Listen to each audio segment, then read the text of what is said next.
एक बार महादेव जी भोगावती नदी पर स्नान करने गए। उनके चले जाने के बाद पार्वती माता ने अपने तन के शुद्ध और चैतन्य मल से बालक का पुतला बनाया। उनमें प्राण भरकर उन्होंने उसे गणेश नाम दिया और कहा, द्वार पर बैठो, जब तक मैं नहा रही हूँ किसी को अंदर मत आने देना। गणेश माता के आदेश पर द्वार पर बैठ गए। नदी से स्नान करके शिव जी लौटे तो गणेश ने उन्हें द्वार पर रोक दिया। शिव ने समझाने की भरपूर कोशिश की पर गणेश न माने।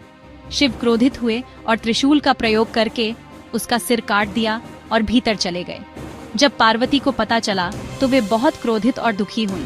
उन्होंने ब्रह्मांड नष्ट करने की चेतावनी दी। सभी भयभीत हो गए। शिव ने शांति के लिए गणों से कहा कि जो पहला जीव दिखाई दे उसका सिर लाकर लाओ। गणों ने चारों ओर देखा। उत्तर दिशा में उन्हें एक हाथी पड़ा हुआ मिल गया। गणों ने हाथी के सिर को लड़के के धड़ पर प्रत्यारोपित किया। वे उसे पुनर्जीवित करने में सफल हुए, जिसे शिव ने गणेश कहा। देवताओं ने उन्हें शक्तियां दी और प्रथम पूजा के योग्य बनाया। यह घटना भाद्रपद माह के शुक्ल पक्ष की चतुर्थी को हुई, इसीलिए गणेश चतुर्थी मनाई जाती है। गणेश जी का प्रिय भोग मोदक है।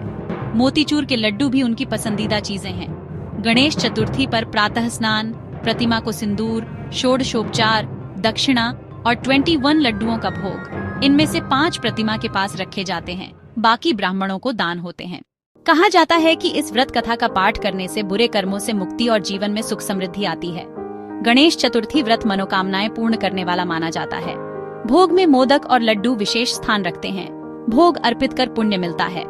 लड्डुओं में से कुछ प्रतिमा के पास रखकर शेष ब्राह्मणों को दान किया जाता है।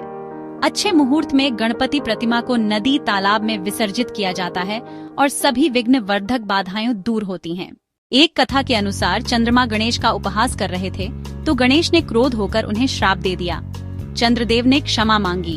गणेश ने कहा, एक दिन वे पुनः तेजस्वी होंगे, पर यह चतुर्थी उन्हें दंडित रखने वाला दिन रहेगा।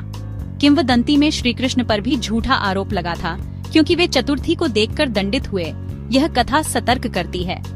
गणेश चतुर्थी का अर्थ है विघ्न नाश, बुद्धि और समृद्धि की कामना। जय श्री गणेश।